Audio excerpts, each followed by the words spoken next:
Muito bem, então este é o primeiro vídeo de uma playlist chamada de séries, que é um assunto do cálculo 3. E neste primeiro vídeo dessa playlist nós vamos falar de algumas definições e conceitos importantes deste assunto para que a discussão futura, a apresentação sequenciada deste assunto seja melhor entendida por vocês.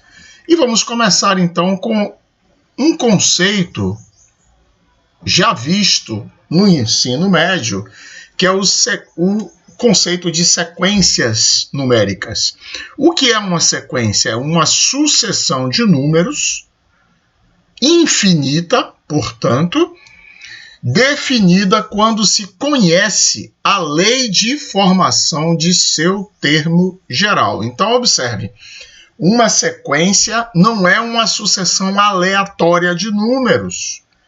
É uma sucessão numérica infinita, onde eu posso, após observar essa sucessão, observo os primeiros termos e em cima da observação destes primeiros termos, eu tenho condições de determinar a expressão que define o seu termo geral. Portanto, vejam aqui este exemplo em que x1 é igual a 1, x2 é igual a meio, x3 é igual a 1/4, x4 é igual a 1/8 e esta sucessão continua aqui. Eu não vou ter muito trabalho para perceber que o primeiro termo é 1 dividido por 2 elevado a 0, que o segundo termo é 1 sobre 2 elevado a 1, que o terceiro termo é 1 sobre 2 ao quadrado, que o quarto termo é 1 sobre 2 ao cubo. Portanto,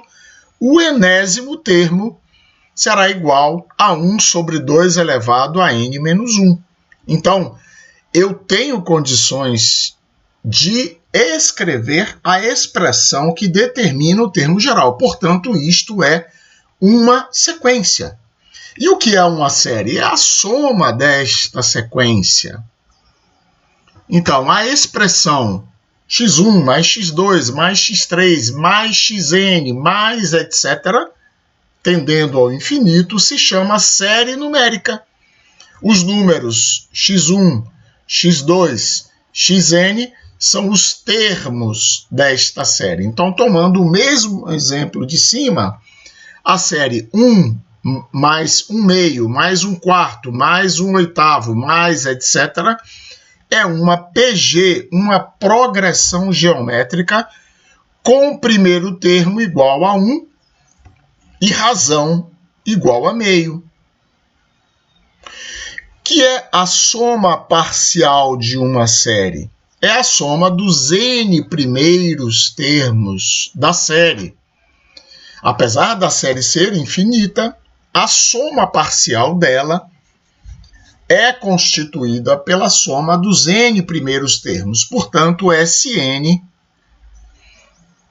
é igual a x1 mais x2 mais x3 mais etc. até xn. Então, Sn vai poder ser reescrito neste caso como o somatório, letra grega sigma maiúscula, de i igual a 1 até n de xi.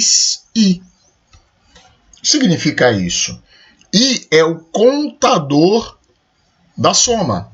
Ele vai identificar cada parcela. E ele vai variar de 1 até n. N é a última parcela da soma. Então, isso que está escrito aqui à direita é a mesma coisa que está escrito à esquerda. Portanto, o somatório de i igual a 1 até n de xi é x1 mais x2 mais x3 mais etc. até o último termo desta soma, que é xn. Em que condições eu vou dizer que a minha série é convergente? Portanto, este é um conceito muito importante para o segmento da nossa discussão. Então, eu vou considerar as somas parciais é S1, que é apenas constituída por x1. É S2, x1 mais x2. É S3, x1 mais x2 mais x3. E Sn até xn. Então, se o limite, quando n tende a infinito, de Sn existir e for finito, observe que isto aqui é uma redundância, porque todo limite tem que ser finito, a série é dita convergente. Portanto, observe, se esse limite dá infinito, ou se esse limite não é definido por uma constante única, ele não existe. E se ele não existe, a série é divergente. Se ele existe, é único, então a série é convergente. E S, que é dado por esse limite quando n tende a infinito, vai se chamar a soma da série.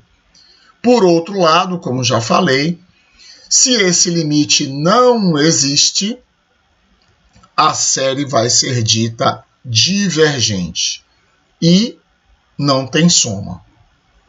Muito bem, então vamos ver aqui o exemplo da PG de razão Q e primeiro termo igual a A, que já vimos acima. Então a série A mais A vezes Q mais A vezes Q elevado ao quadrado, mais vários termos outros, até A vezes Q elevado a n menos 1, que é o enésimo termo, e continua até o infinito, é uma progressão geométrica de primeiro termo A e razão Q, onde neste caso, claro, A tem que ser diferente de zero.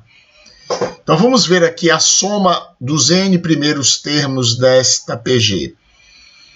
Lá no ensino médio eu vi que Sn é igual a A menos A vezes Q elevado a n sobre 1 menos Q.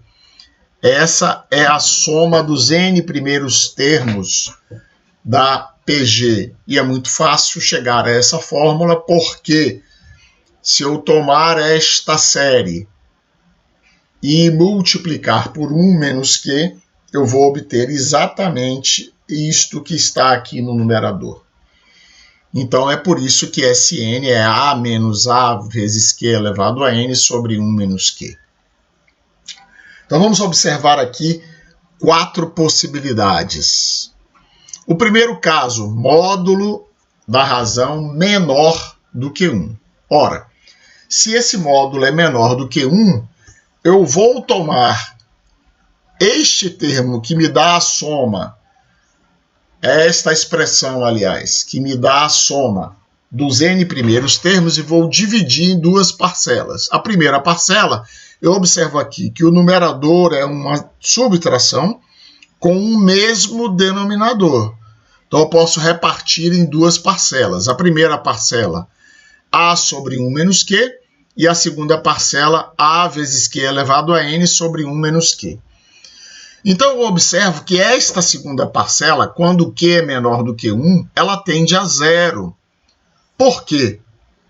Porque Q elevado a n tende para zero. Então 0 vezes A é 0, 1 menos Q é diferente de zero, portanto este limite dá zero e me resta apenas a primeira parcela. Portanto, neste caso, a soma da PG existe e ela é dada por A, primeiro termo, dividido por 1 menos Q. Esta é a soma da série. Portanto, a série é convergente neste caso. A série converge para esta soma daqui. Muito bem. Segundo caso, módulo de Q maior do que 1. Eu vou observar que este limite agora, como n tende para o infinito, eu vou poder desprezar os termos de menor grau no numerador e no denominador. Portanto, aqui eu desprezo o termo A e aqui eu desprezo este 1. Por isso, então, a soma vai ser escrita como A vezes Q elevado a N menos 1, porque vai restar menos A vezes Q elevado a N dividido por menos Q. O menos simplifica, o N desce para N menos 1, como aqui está, e este limite, quando N tende para infinito, dependendo do sinal da razão, ele vai dar mais ou menos infinito. Portanto, este limite que define a soma da série não existe e a série diverge. Vejamos aqui mais dois outros casos em que a razão seja igual a 1 e que a razão seja igual a menos 1. Primeiro, razão igual a 1. A série vai ser escrita como A mais A mais A, etc. Portanto, a soma parcial vai ser N vezes A. Eu vou tomar este limite quando N tende a infinito. Eu vou perceber que ele dá infinito. Portanto, a soma da série não existe e ela diverge, portanto. No último caso aqui, razão igual a menos 1. Eu vou escrever esta série como A menos A menos A, etc. E vou perceber que a soma parcial é igual a 0 se N for par, porque vai restar vários pares A menos A e a série, a soma parcial vai dar, portanto, 0. E se N for ímpar, vai sobrar um termo positivo, portanto, a soma parcial vai dar A se N for ímpar. Então, neste caso também, Sn não tem limite e a série diverge. Então, observe bem o resumo da ópera. No caso de uma PG, ela será uma série convergente apenas no caso em que o módulo da razão seja estritamente menor do que 1. Portanto, é isto que eu tinha para apresentar a vocês. Nos vemos então no próximo vídeo desta playlist. Até lá!